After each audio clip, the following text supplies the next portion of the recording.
UNRWA ने दी है सख्त चेतावनी। उन्होंने कहा है कि अगर गाजा में युद्ध विराम नहीं हुआ तो इतिहास हमारे साथ न्याय करेगा। आज की बड़ी खबर के साथ मैं ताजुल मंसूर, आप देख रहे हैं इंटरनेशनल अवेयरनेस।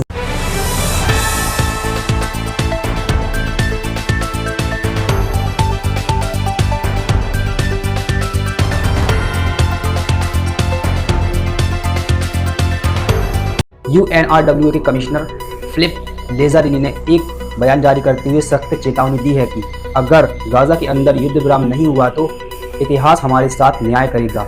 और वो आगे एक प्रेस कॉन्फ्रेंस के दौरान कहते हैं कि उन्होंने गाजा के अंदर लोगों की सुरक्षा के लिए आवश्यकता पर जोर दिया है और पिछले 2 सप्ताह से जो गाजा के अंदर लगातार बमबारी चल रही है उस पर भी प्रकाश डाला है। और वो आगे कहते हैं कि गाजा के अंदर पिछले 2 सप्ताह से लगातार बमबारी चल रही है और जिसके कारण लगातार भयानक मानवीय आपदा की हमारे सामने तस्वीर आ रही है। औरतें, बच्चे, बुजुर्ग सबके ऊपर बमबारी की जा रही है, चाहे वो स्कूल हो, चाहे वो अस्पताल हो, चाहे पत्रकार हो, सबके ऊपर बमबारी की जा रही है। किसी को भी नहीं बख्शा जा रहा है। इसलिए युद्ध विराम अगर नहीं हुआ तो इतिहास जल्द ही हमारे साथ न्याय करेगा।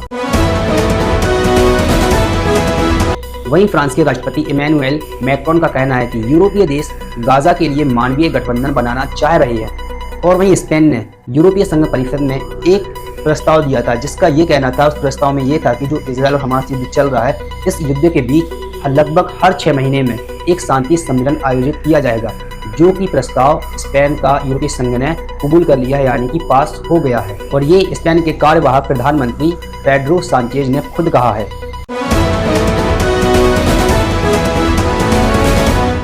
और वहीं जैसा कि हमें पता है कि इजराइल और हमास युद्ध लगभग 20-22 दिनों से चल रहा है, तो इजराइल ने बहुत पहले ही घोषणा कर दी थी कि हम जल्द ही गाजा के अंदर ज़मीनी हमला करेंगे, ज़मीनी कार्रवाई करेंगे। लेकिन अभी भी उसमें बहुत समय लग रहा है, इजराइल ज़मीनी कार्रवाई नहीं कर रहा है। तो इसी पर जो समय लग रहा है, इसी पर जॉन किर्बी ने कहा है कि हम इजरायलियों के लिए कोई शर्त नहीं रख रहे हैं। लेकिन उन्होंने बाइडेन की टिप्पणी को दोहराते हुए कहा है कि अगर हम कुछ और बंधकों को मुक्त कराने में सफल होते हैं तो हम समय ले सकते हैं और यह कुछ ऐसा होगा जिस पर सब गौर करना चाहते हैं।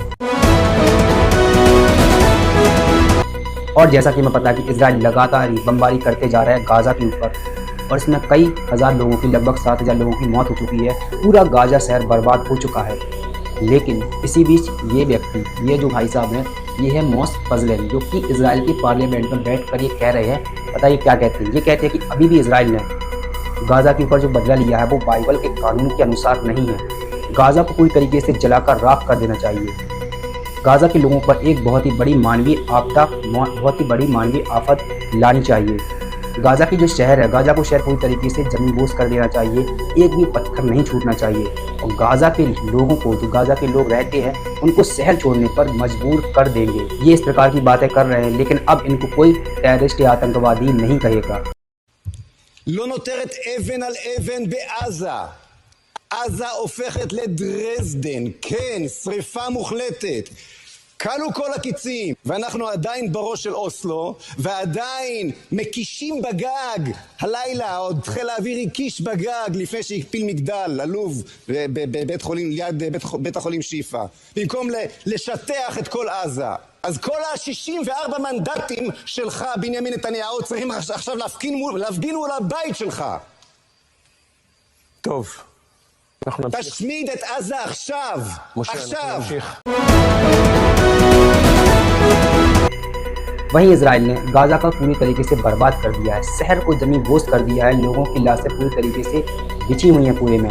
लेकिन हमास की हिम्मत टूटने का नाम ही नहीं ले रही है। हमास ने देर रात फिर से इजराइल की राजधानी तेल अवीव पर रॉकेट से दाग दिए हमला कर दिया, जिसमें कई तो आयरन डोम की सहायता से रोक लिए गए, लेकिन ज़्यादातर शहर पर गिर गए। और इसकी सबूत ये है कि ये तस्वीर देख सकते हैं, ये जल रही है बिल्डिंग। और अभी आप वीडियो में देखिए किस तरीके से बारिश हुई है।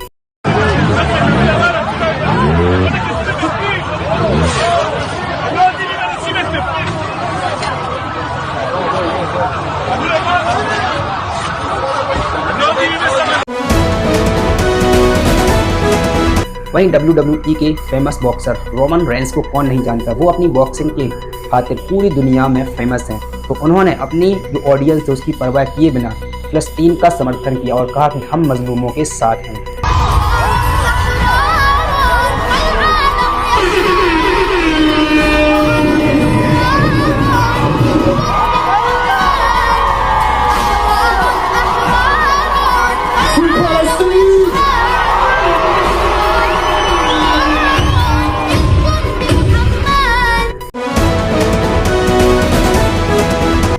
और वहीं मैं अपने देश की बात करना चाहूँगा कि हमारे देश के कुछ हिंदू भाई जो कि इजराइल का समर्थन कर रहे हैं। चलो ठीक है, वो तो आपकी मर्जी है, आपका मन है, आपकी इच्छा की आप करते रहो। लेकिन वहीं प्रधानमंत्री नेतन्याहू जो कि इजराइल के प्रधानमंत्री हैं, उनका ये बेटा है, उनका एक कुपुत्र सुपुत्र जो भी कह लो ये है, ये क्या कर रहा है? हमारे भाई हिंदू भाई इजराइल का समर्थन कर रहे हैं, लेकिन उनका बेटा, प्रधानमंत्री का बेटा, उनके देवी देवताओं को, हिंदू भाइयों के देवी देवताओं का खास खुले तौर पर अपमान कर रहा है। आप ये तस्वीर देख सकते हैं किस तरीके से उन्होंने अपमान किया है, बेइज्जती की है।